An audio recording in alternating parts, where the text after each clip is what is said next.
More and more people are arguing that tonight's topic is the only way we can fix our schools, but it is not without controversy. Tonight on Stay Tuned, school choice.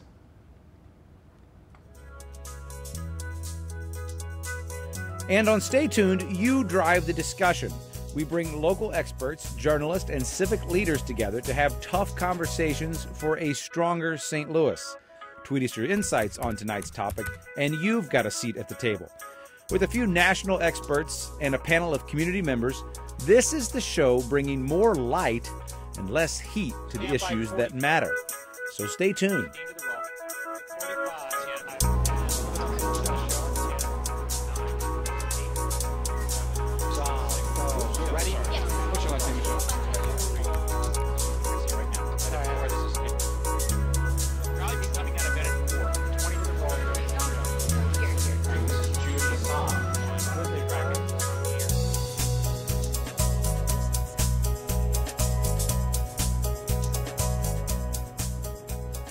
Before we get started tonight talking about school choice, we just had an election and we thought it would be good to talk about the implications of the results. So back with us from St. Louis Public Radio is Jason Rosenbaum. Jason, thanks for being here. County executive race, probably the most closely watched race here locally, at least in St. Louis County. Surprised by the outcome of that race? Well, I think that there was kind of a general feeling that Councilman Steve Stenger was going to upend incumbent St. Louis County Executive Charlie Dooley. I don't think anyone expected he would win by the margin that he won. He won with 66% of the vote and did something that many Republicans have tried in vain to do for years, and that's defeat Charlie Dooley in an election. Of course, this was just the Democratic primary. Yes. Look Look ahead to November. Do the Republicans have a chance in November? It's going to be tough. St. Louis County has trended more to the Democrat side over the last couple of decades, and I think it's going to be an uphill climb for the Republicans, but I don't think it's impossible because House Budget Chairman Rick Stream, I think, has some alluring aspects to a candidate profile. He's from Kirkwood, which is a major population center. He has experience as the budget chair, as I just mentioned, which I think could run well in ads. And I think that the Republicans have a good candidate. It's just that the demographics aren't on their side. And Stenger is no slouch because, as you just saw, he defeated a pretty formidable candidate. A candidate who had served 10 plus years. What's next for Charlie Dooley? I think that, unfortunately for fans of him, I think his political career is going to be pretty much over by January. I think that he's had a marvelous political career overall. He served as an alderman, a mayor. He was the first African American to serve on the county council, and he was the first African American county executive. And I think that he can point to a lot of major accomplishments. It's just in this last term, it was just rough beyond belief. And we would probably take a whole show to kind of go on what happened, but I think his political career is pretty much over at this point. Let's talk about some of the amendments that were closely watched as well. Amendment 7, defeated. And this was for a sales tax increase for roads. The so-called transportation tax. It failed by a pretty wide margin, despite the fact that the proponents had much more money on the side and the opponents basically had none. And I think it was going to be a tough road, to use my horrible pun, as I did several shows ago. It's okay. Because Missourians typically bristle at tax increases, and this was one of the largest, if not the largest, tax increase in history. And it failed, and now I think the onus is kind of both on the supporters and the opponents to kind of come up with something else, because even though this particular plan using the sales tax didn't pass, I think there's wide agreement that there needs to be another funding mechanism to fund transportation projects. I think the last time we talked about this on the show, we heard it might be 12 years before this issue is tackled again at the state legislature. Any hope on that front? In 2002, another tax plan failed, and it's 2014 now. That's 12 years. I think that's possible because I think that was one of the arguments that the proponents were putting forward, that they didn't pass this. It could be years before they come up with something else. But as I said, Missouri's transportation needs and the infrastructure is aging. And I think that there will be kind of some pressure for some of the opponents of this, especially in the legislature, to come up with something else, whether it be the gas tax, whether it be tolling or something. But those options aren't very popular either. Real quickly, I want to talk about Amendment 1, the farm amendment passed, but narrowly. Any chance of a recount there? It will probably go to a recount if the opponents want to, but the chances of it getting overturned, I believe, are pretty low. And You know, it goes back to what I've said many, many times, that when opponents of ballot initiatives end up having some money to spend, there's a much greater chance of it losing. And the opponents of this got in some money near the end, and it was very, very close. And I think actually the city of St. Louis may have made the difference. People who ended up voting for that, you know, it only passed by 2,800 votes. So people in the city that voted for it, especially people who may have been spurred on by a robocall by Mayor Francis Slay, I think they actually pushed that over the finish line. Jason Rosenbaum, St. Louis Public Radio, thanks for your insights. We appreciate you coming back tonight for a quick stop. Thank you. All right, so tonight, school choice, and we're going to want your conversation, your voice rather, in on the conversation. So find us online. Hashtag StayTunedSTL. Coming up, school choice.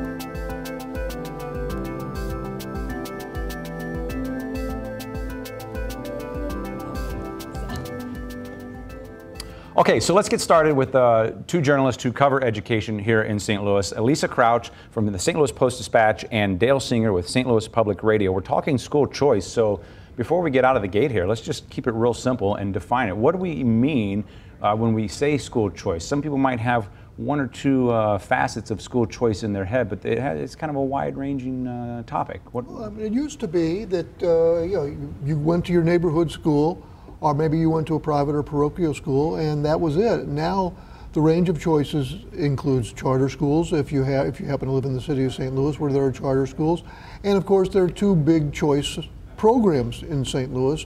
One that's been around for a while, which is the DSEG program, which between the St. Louis City and St. Louis County, and then the one that started about a year ago this time, which had to do with the transfers from Normandy and Riverview Gardens. And when people say VIC, the voluntary Interdistrict Choice Corporation. Sorry, I promise no pop quizzes, but that is our DSEG program right there. Okay, so how are those different from what just started in the transfer program? Well, VIC was based on a court settlement. So back in, I think, the 1980s, is that correct? Right, it was actually the suit originated in the 70s, but the choice actually began in the 80s. So the effort was to desegregate St. Louis public schools. And so magnet schools were formed in the city to attract white children from the county, and then African-American kids from the city were able to apply to attend county schools. And magnet schools, refresh our memory. Do we still have magnet schools in the city of St. Louis? Sure. The program is still around. It's not as big as it was. A lot of the county districts that had been taking part have dropped out, either because they wanted to drop out and were able to because of the court settlement, or in some cases, I know Pattonville this year is no longer going to be in the VIC program because their resident African-American population had risen to a particular percentage, so they were no longer required to take part. But as Lisa said, that program had to do just with race, just so black kids and white kids would be sitting together in the classroom. The transfer program from Normandy and Riverview Gardens is about academic achievement and accreditation. And why is it, so you're talking about a suit that goes back to the 70s and the 80s, and we're going to hear more from Jim Kircher in a little bit from the historical context, but so this is not a new topic, but why is it such a timely topic? Why are we hearing about school choice so much now? Well, not only do you have the transfer situation going on, but you've also had just a proliferation of charter schools in the city. For so long, parents who live in St. Louis have wanted better schools, and so over the past few years, they've been able to get that. Not only are charter schools getting better, but you do see a number of magnet schools and choice schools within the school district getting better too. And so, and I have these conversations with friends of mine, who live in the city, where to send their kids to school. It used to be that they were choosing between maybe moving to the county or a private school, and suddenly they have quite a few public schools to choose from. And you also have the situation where the city's public schools and charter schools are starting to work together. There's a, KIPP is opening up a charter school in the northwest part of the city that was a former St. Louis Public School building that the St. Louis Public Schools said they could use, and in exchange, KIPP student scores are going to be counted with the city public schools test scores for accreditation purposes. So it's not as much of a oppositional point of view as it used to be. They're beginning to realize that if they really want to be able to make sure that every student has a choice of a quality school, which is what every educator always says, that they're going to have to start working together. Great. So it sounds like everything is fixed. We have plenty of good options in the public school system here in the city, and no more problems. Can we go home? Well, we still have a lot of kids who aren't in quality schools. So there was a study that came out not too long ago that showed that I think around 19,000 students in the city of St. Louis, and we're just talking about the city right now, we're not talking about some of the struggling districts in the county, are in schools that are not considered quality. By quality, 19,000? 19,000. So those are schools that aren't meeting state standards. Okay, so what if you are in a school district or a community that does have a good school? Does this whole school choice mean anything to those who may not have a desire to move their kids? Well, I mean, people certainly have a choice to go to private school. They have a choice to go to parochial school. They have the, they may be affected by students who are coming elsewhere, exercising their choice, and that may have an effect on let's say, one of the suburban school districts. So it's one of those topics that will touch almost anybody who's in a public school in the St. Louis area. But unlike some states, parents in the St. Louis area, for the most part, don't have the option of crossing district lines. So, for instance, in Chicago, I think in Colorado, they have open enrollment. If you were to take their system and put it here, if you lived in Webster Groves, you could send your kid to Parkway if you wanted to. But so our school choice is pretty much limited to people who live within the city. If you live within certain districts in the county, you could opt to send your child to a magnet school in the city or to a handful of charter schools. What's something else they have in other communities, other parts of the country that we do or do not have here? Vouchers? Well, that was one part of the big student transfer bill that was vetoed by Governor Nixon, which would have allowed, in some cases, the use of public money to pay tuition for a non-sectarian private school. That's allowed in some places. The people also talk about tax credits, where I can make a donation to a foundation, get a tax break on that. The foundation could then turn around and give the money to a student to use as a scholarship for a private school. Those are not allowed in Missouri now. There's something called the Blaine Amendment in the Missouri Constitution that some people say would make that not allowed at all. Other people say, well, that since the money never really goes through government hands, that really shouldn't be a factor. So there are a lot of other choice schemes that other states have available, but given both the transfer program and the VIC program, and the growing number of charter schools in the city, there is more choice than there was 20 years ago.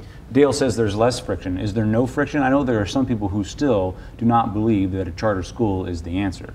Oh, there's plenty of friction, I think. You still see, the thing is when students go to charter schools, that means the public school system, the district, is not receiving the money that would have followed the child if the child had been in a district school. So there's that tension between, some people see it as an us against them type of situation. I think that is decreasing, at least in the city of St. Louis. And do they feel that way about all schools? Because charter schools are that's just one slice of the school choice pie here. Do they feel that way about school choice in general? It depends on who you're talking to. I mean, some people, if they live in a district that's doing well, choice doesn't really concern them. If they live in the city and they want to be able to have a wider range of options than either the city public schools or the charter schools and not have to pay tuition, then it's of more concern to them. Yeah, I didn't mean to say that that the friction was gone. I just meant to say that there was a realization that working together would help provide the quality school option that everybody says is what their ultimate goal is. Can you give us an update? We touched on the transfer issue that's going on with Normandy. Can you give us, they've been in the news a little bit this week. Can you kind of update us on the latest? Yeah, so a judge now has is basically once again taking a look at the transfer situation. It seems like this thing has gone to court, I don't know how many times, but parents who were told that their children could not continue in their new schools, and we're talking Normandy parents. Because the state came in, kind of hit the reset button on Normandy and said, well, they're not accredited, but they're not unaccredited either. Right, right. So that happened. The parents sued and said, we want our kids back in the schools they were in last year. Where they transferred to. Correct, correct. So they sued the state, and they also sued the 3 districts that were denying, their boards came back and denied the reentry of their kids. So that went before a judge, and he's considering whether or not the state's definition of, there are some other developments that are kind of, making this, kind of easy to explain pretty quickly. But the state board met last Friday and changed the minutes or amended the minutes of their June meeting as it pertains to the accreditation status of Normandy. So officially, Normandy has accreditation as a state oversight district. The question a judge is considering right now is whether that means its schools are accredited or not accredited. So we'll see. Yeah, the way the state law reads, if you don't have an accredited school, then students who live in that district are entitled to transfer. And there's nothing in the law that says a district can say, whoa, we will not take your students. But the rules that the state board put in place gave that option to receiving districts to not accept students. So Pattonville, Rittner, and Francis Howell are the 3 districts that are the defendants in this suit, because the students who brought the suit wanted to go back there because they were there last year, and the district said, no, we don't want to accept any more transfers from Normandy. I have no doubt that a lot of our guests tonight will say that there is a lot more to be done than to put this all under the gavel of a judge for a solution. So we will talk more about all of those options and potential solutions as well. Dale and Elisa, thank you for your time. We appreciate you catching us up and setting the table for us. We also want to hear from you, so find us, #StayTunedSTL.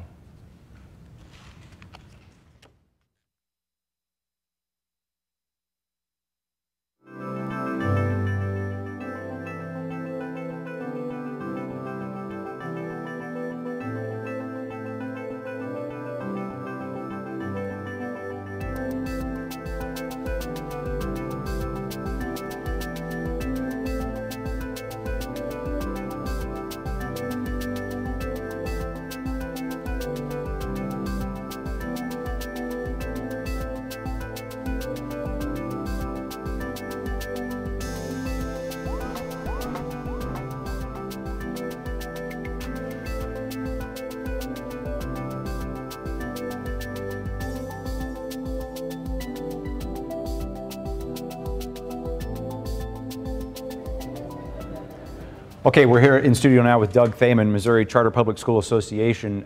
Charter schools is not the only school choice, but it's the one we hear a lot about when people talk school choice. Fair? Yeah, that's fair to say, right. When you're talking about school choice, you're talking about options for kids. And so there are a lot of different options that could be available. There are options available to students in St. Louis right now that are primarily the district's traditional district schools or the charter public schools. There's an option of a private school. Unfortunately, that's an option that majority of families are limited in their ability to afford to do that, which is what we talk about, which is why we believe charter public schools are so important. So what is the role of the charter public school? And people might might be surprised to hear that word public in there. Explain that. Well, charter schools are public schools. They are not private schools. There's no tuition tied to them. Charter schools are an open enrollment school for the students that live within that geographic area. And charter schools, it's an opportunity to provide another option for families. Smaller class sizes, more parent engagement, local governance. You don't get any greater local governance because each independent charter public school has its own local governing board.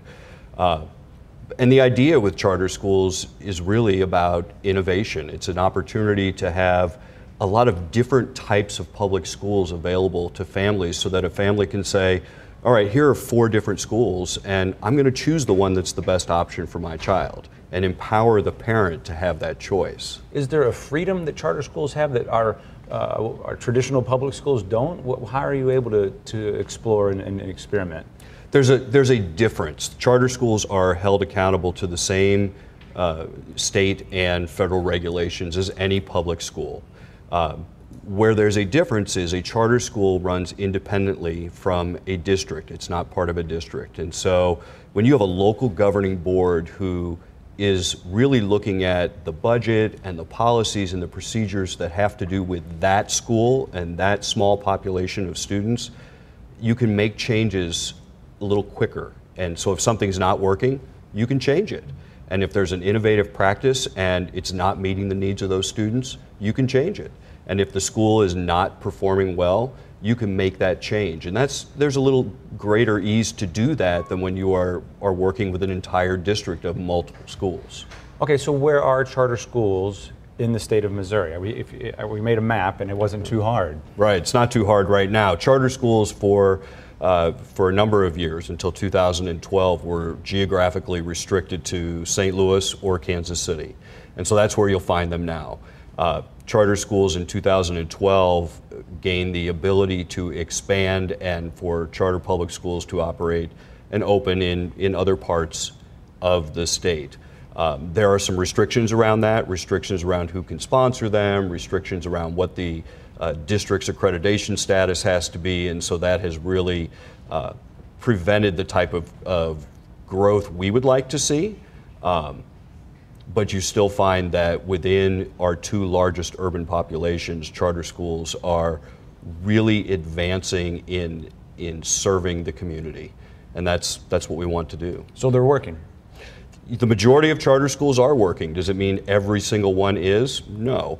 Does it mean some have closed? Absolutely. And that's one of the things that with that independence comes the ability to close a school that's not working instead of perpetuating mediocrity for decades and decades and just, not worrying about how the kids are doing. It's just keeping systems alive.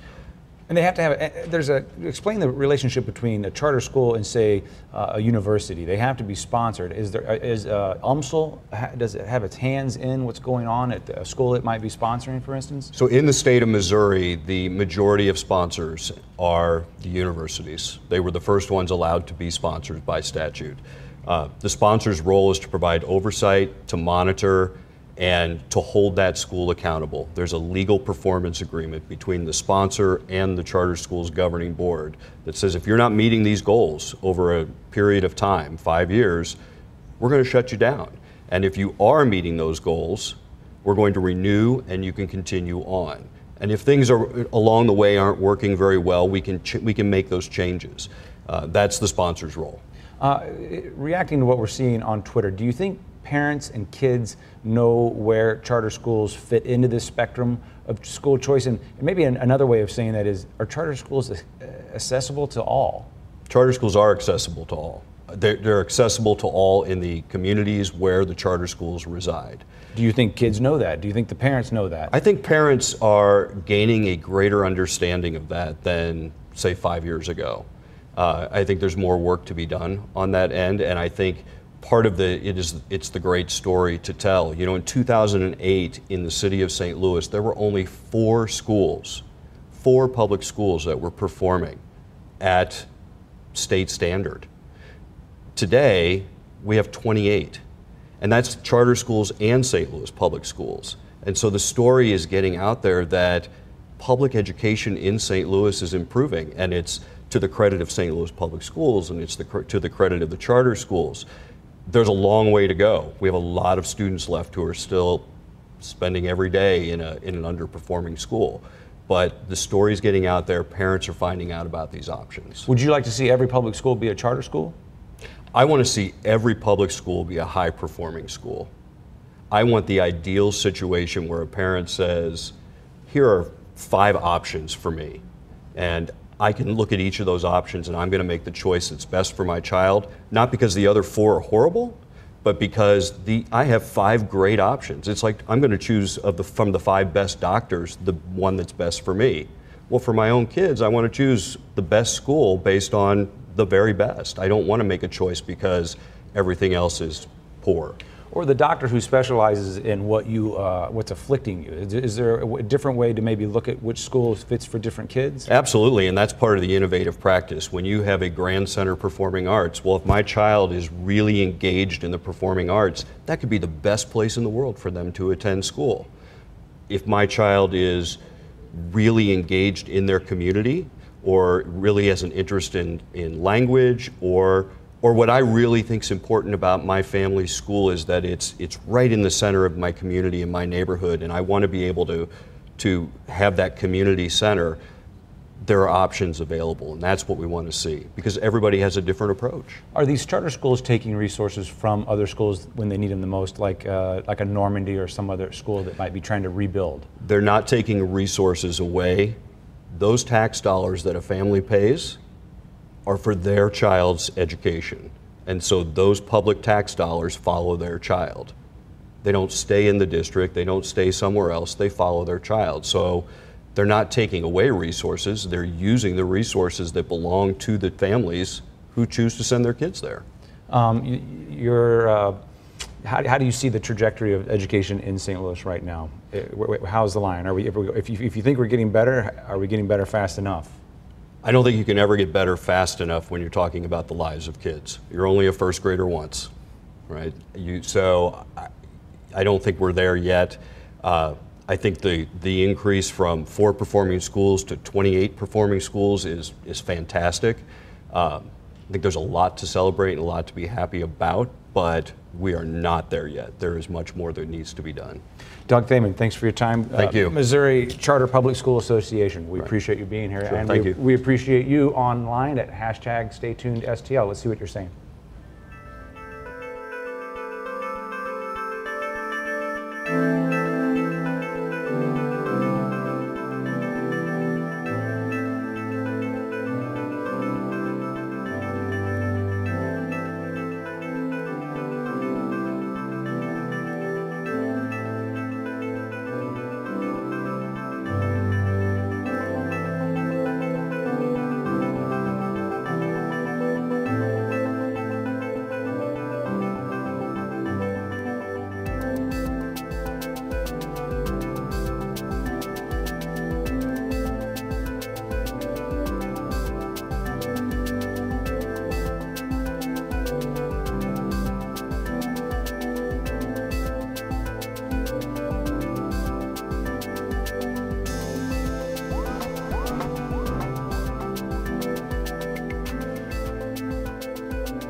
One of, if not the leading expert on this topic of school choice from the national perspective is Jo Nathan from the Center for School Change. She's coming to us via Google Hangout from St. Paul, St. Paul, Minnesota. Jo, I trust you've been able to hear what we've been talking about so far. Have we encapsulated the issue of school choice here, do you think? I think you've done a really nice job. I just want to add one other example of school choice that a number of states have: Washington, Minnesota, Ohio, Colorado, just to name a few.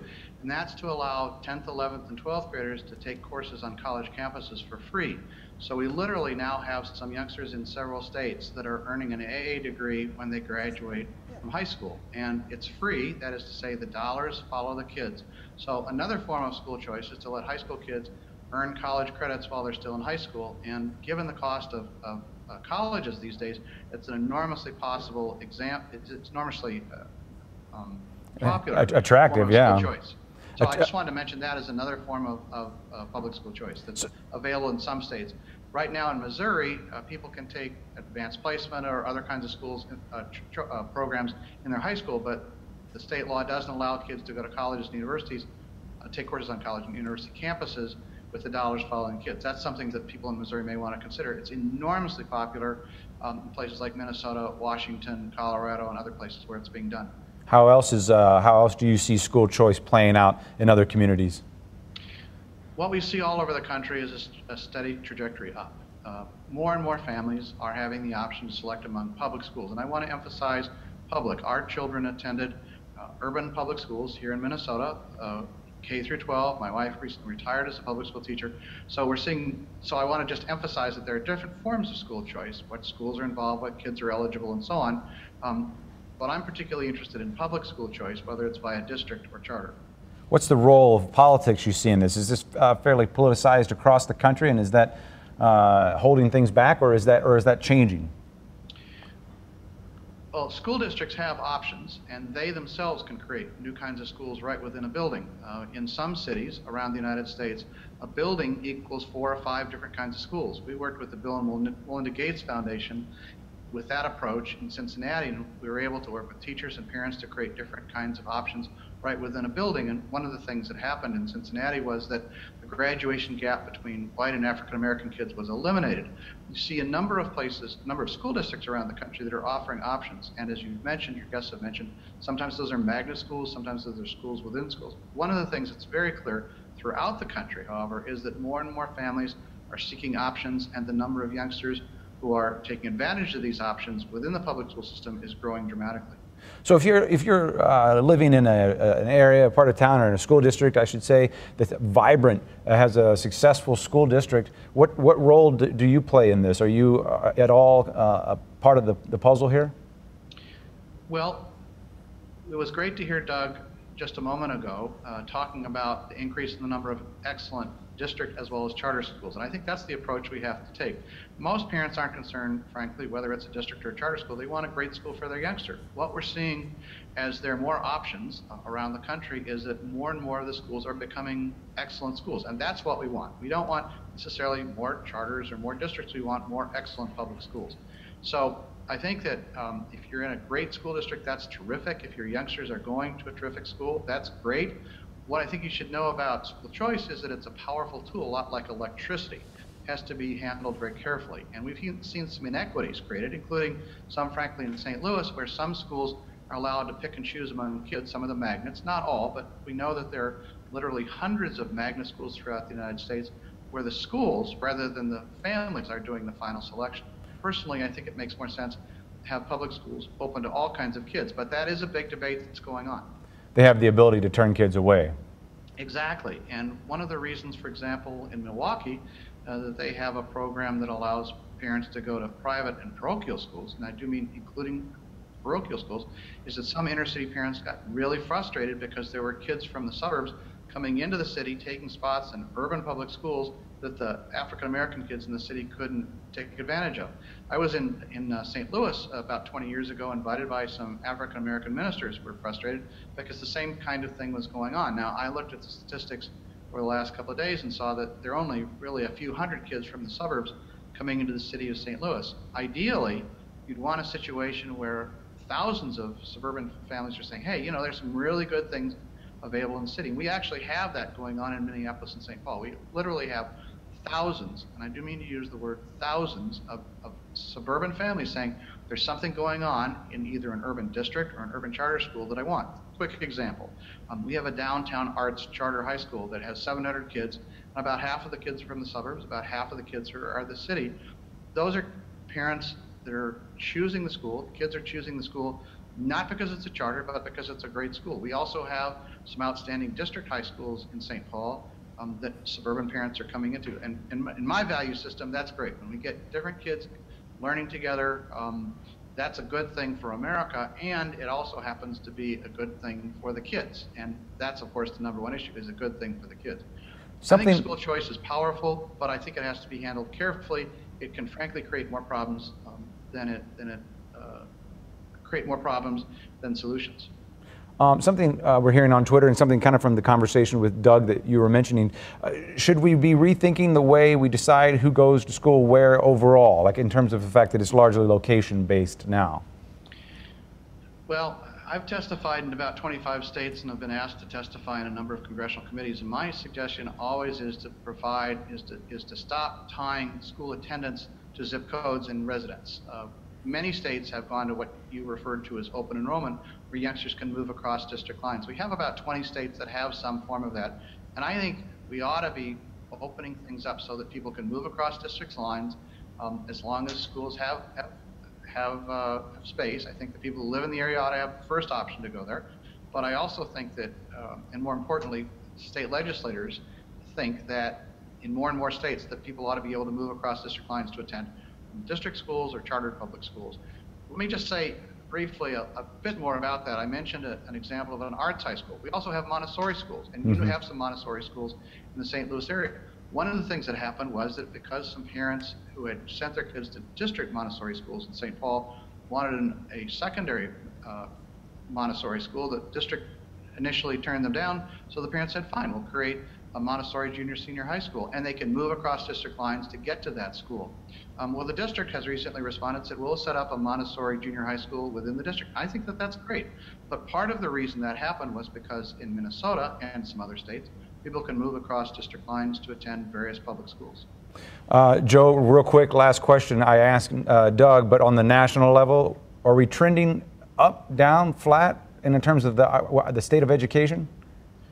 I think things are getting better. I think we have higher graduation rates, and I think that school choice is certainly no panacea, but part of what's happened is that we have teachers now being allowed to create new kinds of options, and I think that's something you haven't talked about, the value of giving teachers a chance to create distinctive schools, art schools, Montessori, whatever. But yes, the trend, I think, is up in terms of overall achievement and in terms of graduation rates, and I think that school choice has a part to play in that. Certainly, it's not the only solution, but it's a part of the strategy that we need to carry out.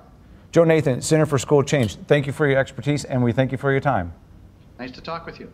Now for a little perspective, looking back through the years on this issue of school choice, here's the 9 Network's Jim Kircher.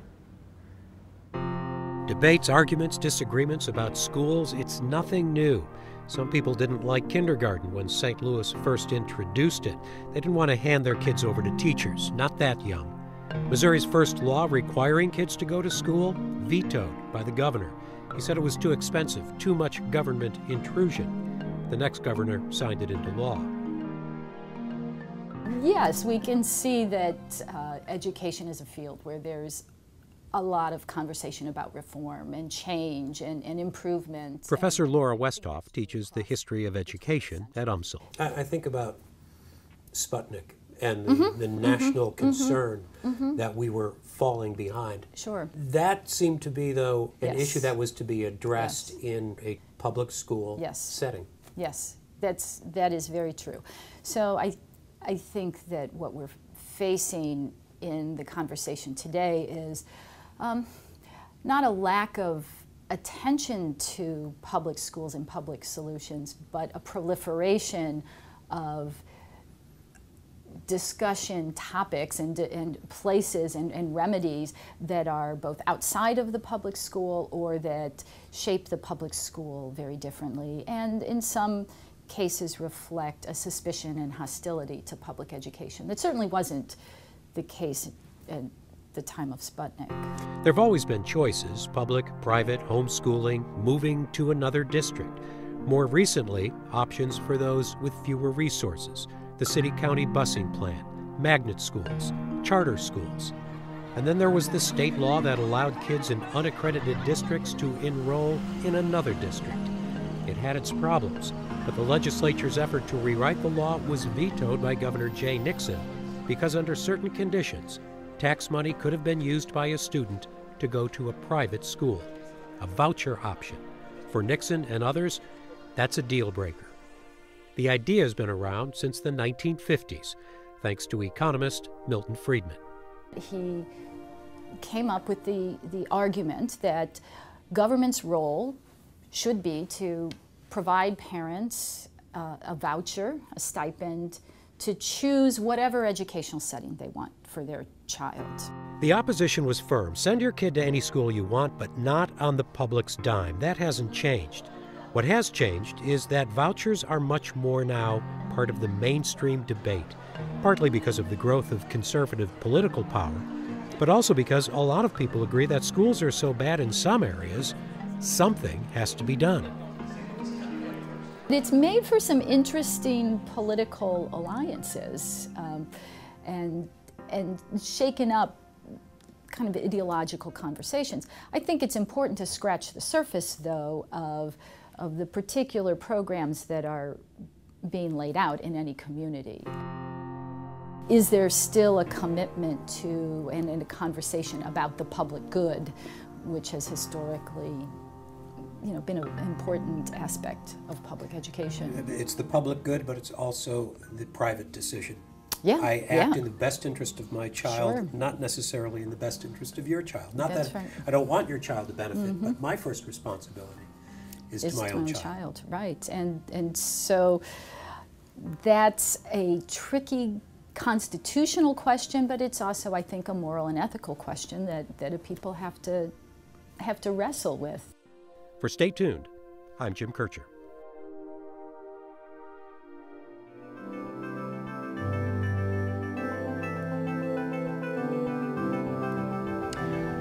So this table of folks can help us kind of analyze what we're talking about here tonight, look into the future just a little bit. Let me do some introductions, and then I think that we have just a little bit of homework I want to do, if I can use a school analogy. Starting with Peter Franzen with SEAM, as we often call it sometimes, the Children's Education Alliance of Missouri.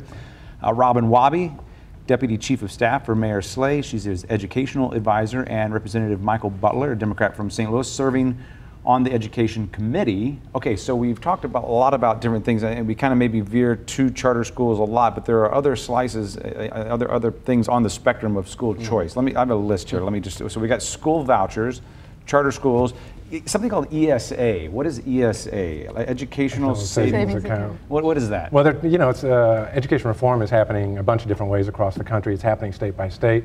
So there's places where scholarship tax credits are taking root, educational savings accounts. That's something that they're using in Arizona. I think people are approaching it as it befits their state and what they think makes the most sense. Is homeschooling a school choice? Oh, absolutely. And for many families in Missouri and St. Louis, it's a very robust kind of school choice. And so families who feel for whatever reason, either through access or for religious reasons, or it's a talent for their family and it's something that they really believe in. Some of our best students in our universities were homeschooled, so it's a viable choice and should be supported. But it also has to be controlled like everything else. We should make sure that children are getting appropriately educated. Here's an interesting bit of choice that we might not have considered from Twitter. Michael, I'll throw this one to you. So from Twitter, someone says they live in a good school district, but they pay private tuition to send their kid into the city for the value of diversity. That's a school choice option maybe people wouldn't consider. And it's interesting. That was the reason for the desegregation suit a long time ago, was for folks from the county. It was to come to the city, to city schools. It was a racial experiment, though, and it wasn't supposed to be a long-term solution for education solutions. So when you look at choice as far as the reverse of going from a good district to what's considered a failing district, it's just not happening as likely as we wanted to, and we hope more parents will make that choice to put their kids in St. Louis public schools. I also, from Twitter, someone saying that this whole choice thing can be a little overwhelming. This is a lot to put on the plate of a parent working and trying to educate their children.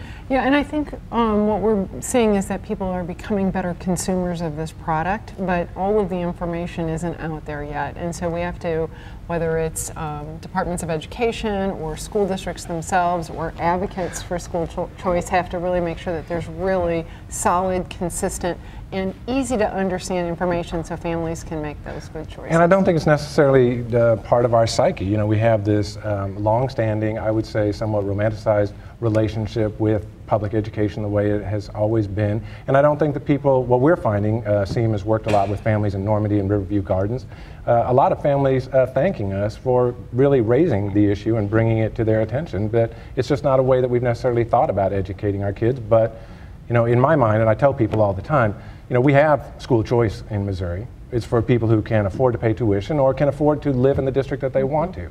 And, you know, my motivation for being involved in this is simply that I'm done telling people that you have to continue to send your child to an underperforming school while we figure it out. Because a year in the life of a child, or 2 years or 3 years, is just not the same as it is for those of us trying to sort this thing out. But one part of choice we haven't touched on today is that the majority of parents are choosing to keep their kids in the public school. Now, what parents want is a good public school in their neighborhood. And we're not remembering in Normandy and Riverview and St. Louis public schools, over 70% of these parents, these students, stay in their own school. And what bothers me from time to time is that we are not focusing on the classrooms of those kids that are left there. Most times those kids are left with the least amount of resources, and they're the ones that need it the most. Well, I think what we know is for about 50 years we've been focusing in earnest on what's been going on in neighborhood schools, and it's because we didn't see success for everyone that we looked for other choice. We had equity issues, which was the desegregation case, and I think really since the Outstanding Schools Act and since the 90s, what we're really focusing now on is it shouldn't just be people with means who have quality choices.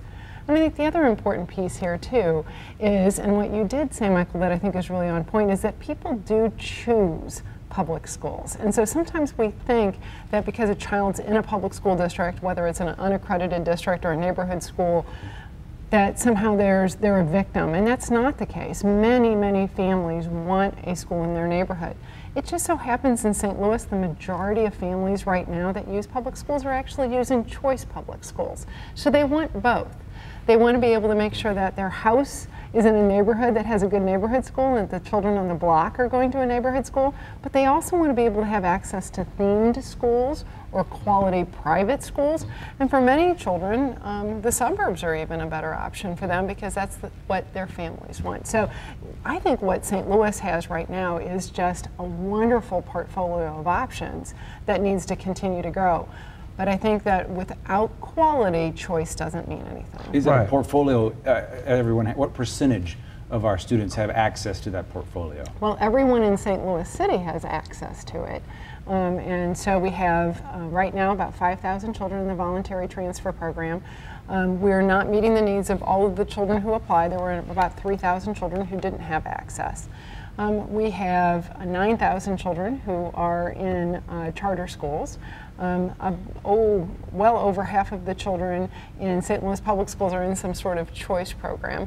And then we have another 6,000, 7,000 children who are in Catholic, private, independent, other parochial schools. So there's quite a bit of choice going in St. Louis. What we want to assure is that when you have a good choice, it's a good choice. It's a quality choice for your child. Michael, when you talk about the students who are left behind, are you just talking about what's going on in Normandy with the transfer program? Or are you talking about charter schools as well? Are you okay with the proliferation of charter schools? Well, mostly, not just the students in Normandy, there are plenty of students in St. Louis Public Schools in Riverview, and even in some successful districts where they are not getting the attention that they need in the districts, in the school buildings that are in a sense being called failing behind. Now, I'm not an anti-charter school. I have 2 great charter schools in my district. But at the same time, my focus has always been about every child in the district and what's best for every child. I taught at an elementary school that is in the superintendent zone, some of the failing schools, the most horrendous failing schools in our district. And I call them the lost children sometimes. These kids, the difference between their education and a good public education, the Parkway, the Webster, the Ladue School District, we know public education works, are staffing differences, there are textbook differences, there are technology differences, there are community schools, there are poverty differences. So when you look at that and fixing those issues instead of fixing just the building, I think we're gonna start seeing successes, and we're seeing successes around the country surrounding that. I hear what Representative Butler is saying, and I don't think it's an either-or proposition. I just am absolutely convinced that the system is just not going to fix itself from within. I mean, I just don't believe it is. You know, when the VA health system broke down, you know, we looked at that, and we're looking at it, and are looking at breakdowns. And people aren't upset about that. People aren't saying, oh, those pesky veterans and their illnesses, why don't they just get well? I mean, they're looking at the system, not the people who are using the system. And I think that that's what we need to look at when we talk about school choice as well, that it has the potential, I think, to improve, to be the tide that raises all boats. I think that when you begin to stop taking the people who are coming to your school building for granted, and recognize that you have to perform to a certain level, I think that that does improve everyone. I mean, that's why I'm so ardent about it, so enthusiastic about it, is because if I really thought it could change itself from within, I'm not in this because I'm some big-time free marketeer or because I want to send my kids to a religious school. I mean, there are ways to open up choice and I think that it has the potential to really improve education across the board. And I'm glad you brought up Veteran Affairs, the VA hospital. I think when it comes to the VA hospital, healthcare in hospitals are the #1, I guess, apples to apples comparison to the school choice movement. It's, 40, 50, 60 years ago, the majority of hospitals in this country were all public hospitals. Around that time, they began to have in a sense, a privatization of hospitals. And we all know what's happened over the years, and we all know the difference between care between those of healthcare between those in impoverished areas and those that are well off. We have a very big equity issues when it comes to healthcare in this country. And it all started out with the same rhetoric, the same type of solutions with privatizing the public hospitals. And now we did it with prisons. And now schools are next. I don't want to interrupt a philosophical conversation, but I want to pause it if I can. Okay. We're going to check in with social media, and then we're going to bring a couple more voices from earlier in the show to keep this going. So hold that thought while we check on #StayTunedSDL. Thank you.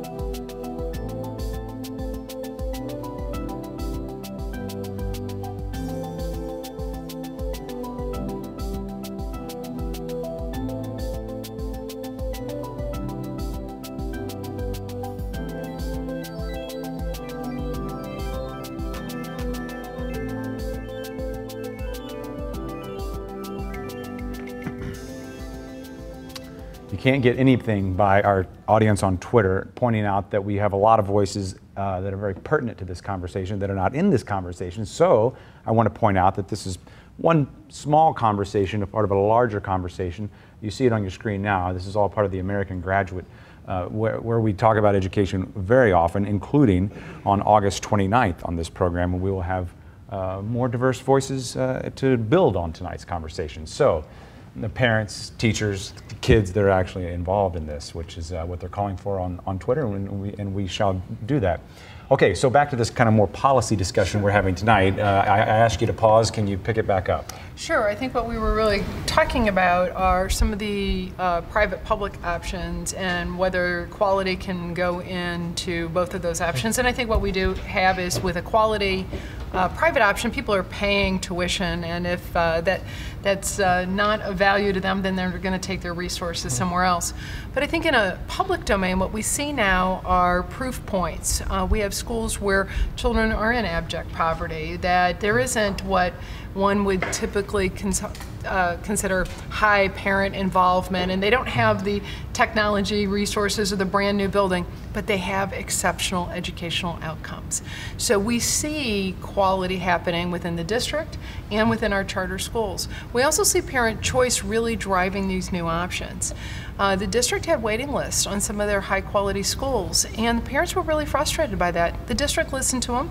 They opened up more schools. The parents wanted a continuation of a really successful, it was the magnet schools, the early childhood magnet school program. They wanted their children to be able to stay in an older elementary grades. The district opened up Humboldt, and parents filled the building. So when school districts and charter schools and private schools listen to parents, parents will flock to their doors, but it has to be quality. Are we in a period of radical, or is this a growth spurt? I guess if you were optimistic about what's going on, you might call it a growth spurt. Are we in a period where we'll look back and be like, that's when things kind of changed here, at least in the way we do education? I think so. I mean, I think we absolutely have to look at it differently. I mean, that's why we have to reimagine how we're delivering education, and I think that choice opens up doors to doing that. I don't really understand, just because we've done something one way for a long period of time, why we should continue to do that, particularly when you can point at a number of examples where it's just simply failing us. Well, I think it is reimagining education, but I think it's also not just relying on what's been said for a long time, which is, well, if there were just more resources, if there were more textbooks, if there were more dollars. I mean, the reality is the charter schools that are performing very well in St. Louis are are receiving less in public dollars than the traditional district schools. That's right. And so it's not about dollars and cents. It's about the quality of education. It's about the instruction the children are receiving. And so when we're reimagining, that's what we need to focus on. I think we'll see a difference in education. I think we'll look back at this time and say we changed some things because students are learning differently.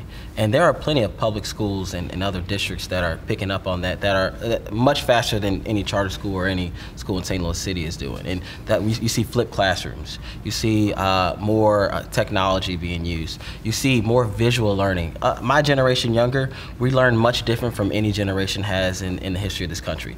Everyone before us has learned literal learning. We're much more visual learners because we watch TV, we watch the 9 Network all day. and different from what my parents did, they read books all day. So we're visual learners, and when we start to figure that out, which I believe my generation will, then we'll be able to say students are learning differently, we're doing things differently for education. Casey, to your point though, we really have evidence. I think Elisa referenced the study that came out from IFF. And it showed that we have seen a 5% growth in public education enrollment over the last 5 years. And that's a real turnaround. So quality is a magnet. When you offer a good product, people will want it. I think our challenge moving forward is how quickly can we meet the demand? Right. People do want a great different kind of public education. They want it for their small children in preschool.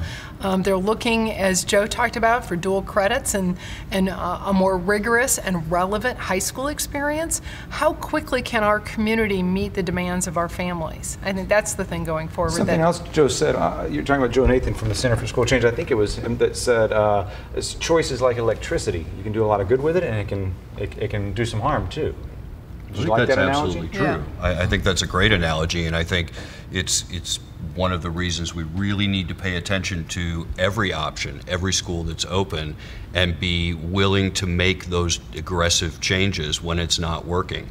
Whether it doesn't matter what type of school it is. If it's not meeting the needs of the kids, it needs to be shut down, and you need to move to ensuring that what is it put in place. We're out of time. Works. We're out of time. 3,000 children in 6 charter schools in the city that were performing the worst in the state, along with the association, with the Department of Elementary and Secondary Education and Mayor Slay.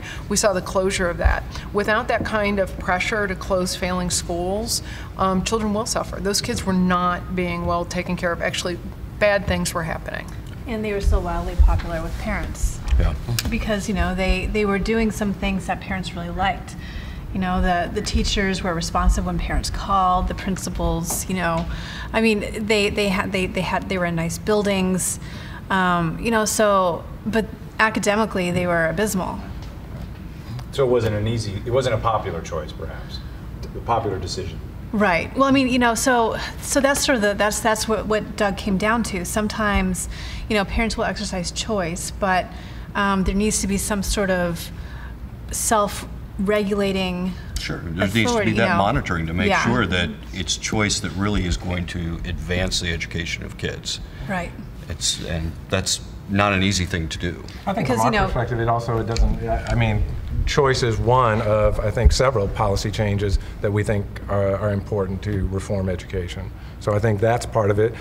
Transparency, I think we would understand a lot more about how we're spending money if we had a unified chart of accounts that were used by all school districts across the state, so that you really could compare and then use that data to try to understand how effective schools are spending their money versus less effective schools. So I think that that's the type of policy change. The same thing when it comes to educator effectiveness, understanding, you know, we don't make our choice of doctor based on how good their intentions are, and we don't select a lawyer based on how great we think they are. We employ those people based on their skill level, and I think that can apply to the classroom. There are ways to understand how effective people are in the classroom, and they need to be. We cannot afford not to have, at the head of every classroom, a highly effective teacher. We also don't pick them just because they live on our block. Right. Something back from Twitter is just equating right now access and location, one equals the other. How do you really change that? I mean, Joe talked about open enrollment in other places. How does that work? Where everybody doesn't just flood to one area and then people get turned away? How do you change this location equals access equation? Well, I don't think you can just flip a switch on it, for sure. I mean, and this whole transfer situation is a vexing situation. There's no doubt about it. I don't think it's a solution. I'm just saying I'm not going to continue to tell people that they have to send their kids to an underperforming school based on their zip code. So this whole idea that districts are sacred is the thing that I think we're really challenged with. Those are imaginary lines. And so how do we not redline? And 50 years ago we were redlining for banking. Are we redlining by creating these permanent districts? And so should we be thinking based on race, who could live where? Right, and now we're saying you don't have access because you live on this side of the district line instead of that side of the district line. And so I think that's the challenge moving forward is, should we be thinking differently about how we organize the delivery of this? Something so dramatic, and it is dramatic to go to full open enrollment, may be harder. So can we look at taking maybe high quality charter schools, placing them on what now exist as these borders and allowing multiple school districts to have access to the same school? Can we take strategies that we're already using in the state of Missouri? You look at Missouri School for the Blind, you look at the Missouri School for Fine Arts. Those are choice options, and they're Missouri schools. Any child that lives in the state of Missouri has an option to go there.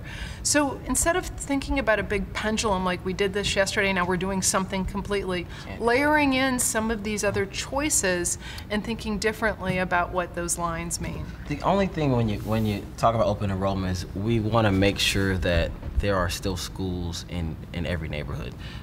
Schools are not just about education when it comes to community. It's about property values. It's about community engagement. It's about bringing the community together for one thing. It's about football games. It's about morale. It's about morale for that community.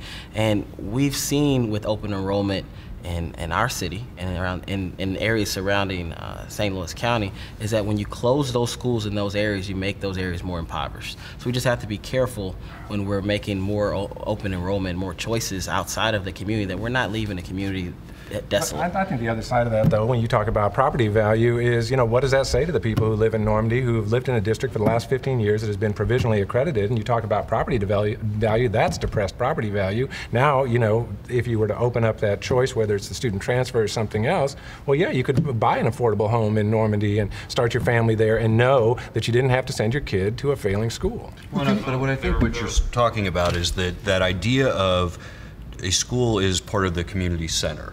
It's your religious institutions, it's your schools, that's the center, your recreational areas. And so part of this layering is you're talking about making sure that the options that are in the community where you live are excellent, but then there are other options layered in so that as a consumer of education, I can choose whether it's important that my child goes to the school down the street, or I can choose whether it's the school that is close to where I work because I want to have easier access during the day to get there, or whether I can choose based on the theme of the school, and making sure all those pieces exist. And it's not one or the other. Because I think you're right. You don't want your communities to be depleted. I want to hear from the journalists on the peninsula part of the table here. Well, I was just wondering, can you de-emphasize that districts as long as property taxes are the main way you're going to pay for education? Because that's, if it's the district that's important, but you're paying for it by the property taxes by the people who are living in that area, how do you de-emphasize the one as long as you've got that method of paying for it? And then the question that I have, just to piggyback on it, in an open enrollment situation, and I'm assuming you're talking about allowing people to go to any part of the county or the city or whatever, is that correct, or something like that? I'm leaving a hypothetical out there, but I think in terms of what the definition of open enrollment, pure open enrollment would be anywhere in the state. Yeah, I just wonder if that occurred, especially if it was limited to the city and county, how many people in St. Louis City would, send their kids to the county, and whether that would have a hollowing out effect of people who might have their kids in some sort of public school in the city. Well, if you don't have quality options, that